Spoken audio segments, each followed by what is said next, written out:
안녕하세요. 왕세호입니다.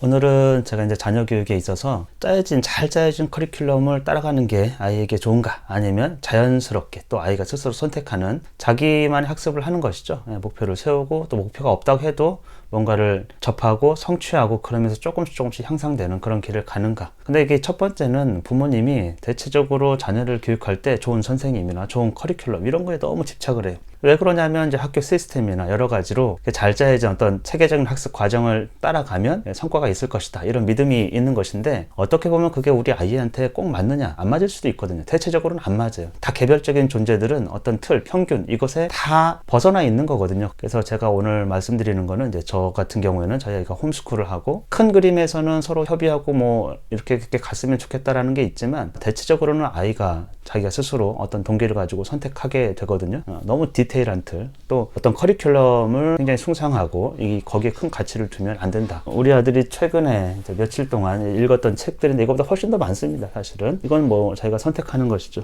몇 년 전에 시간에 여유가 있을 때는 한 1년에 뭐 200권, 막 300권씩 책을 읽었거든요. 엄청나게 많은 시간을 책 읽는 데 썼어요. 근데 지금 돌이켜보면 그 리스트를 쭉 보면서 기억 안 나는 것들이 있고 아주 지금도 뚜렷하게 기억나는 것들이 있어요. 여러 번 봤던 것들은 아주 뚜렷하게 기억을 하죠. 근데 그렇지 않은 것들은 주인공도 가물가물하고, 그런 것들은 다시 읽겠다고 그렇게 해서 예전에 읽었던 책들이거든요. 그리고 도서관을 자기가 적극적으로 좀 활용하겠다 이런 생각을 하더라고요. 이 책을 빌려왔어요. 여러분이 이런 책을 빌려가지고 요즘 청소년 아이들이 읽을까? 안 읽습니다. 왜 그렇죠? 시간이 없어요. 이런 거를 읽을 수 있는 여유가 없어요. 어떻게 보면 시간적 여유는 귀족에게 있던 것이고 삶의 여유가 있다라는 것인데, 요즘 아이들이 시간이 없어요.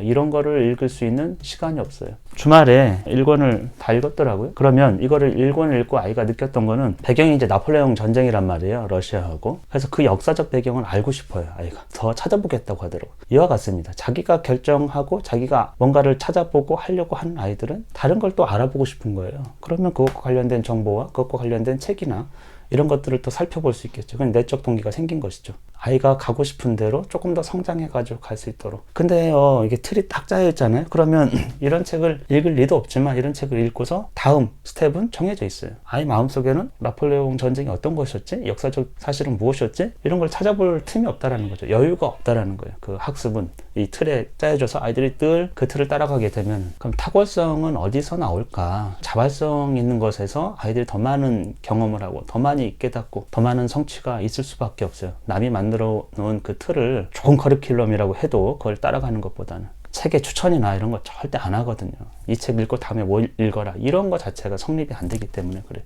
우리가 어른인 이상에서는 가장 단순한 것에서 복잡한 것으로 나아가면 더 좋다, 그렇게 갈 수밖에 없다, 성장이. 그러면 가장 단순한 거, 그림책에서 시작해서 동화책으로 뭐 창작물 할 수도 있고, 그 다음에 아이들이 읽을 만한 고전을 읽고 문학작품 좋은 것들을 읽다가 분량이 되는 배경 지식이 여러 가지 필요한 그런 작품을 읽을 수 있고, 철학이라든지 다른 학문 분야에 나갈 수 있고, 자기 관심사가 과학이라 그러면 과학과 관련된 책들을 읽어나갈 수 있겠죠. 장기적인 커리큘럼은 부모가 그런 안목을 갖고 이끌어줄 수는 있다고 생각해요. 근데 너무 디테일한 것들을 이제 따지기 시작하면 아이들에게 이제 족쇄가 되는 것이고, 삶의 여유가 없고 자기 스스로 결정할 수 있는 그런 여지들이 없는 것이죠. 수학과 관련해서도 학교에서 뭐 성적을 받으려거나 뭐 입시를 위한 수학은 안 해요. 근데 자기가 하고 싶어 해요. 이 책을 처음으로 이제 파이썬을 공부하기 때문에, 이 파이썬 코딩 수학, 이거를 이제 중등 개념이라고 하지만 조금 중등보다 조금 어렵거든요. 이거를 아이 스스로 다 봤어요. 좀 미진한 부분들은 다른 인터넷 찾아보고 이러면서.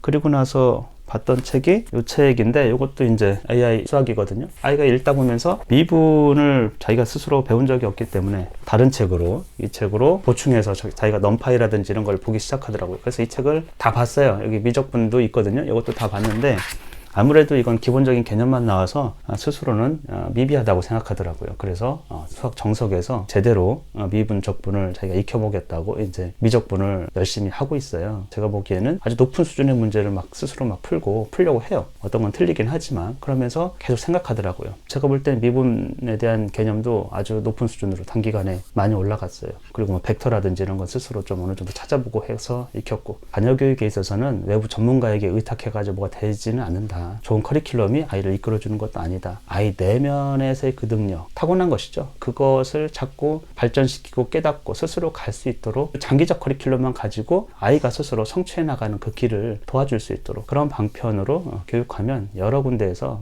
밸런스를 맞추면서 아이는 성장하지 않을까, 이런 생각을 합니다. 오늘은 여기까지.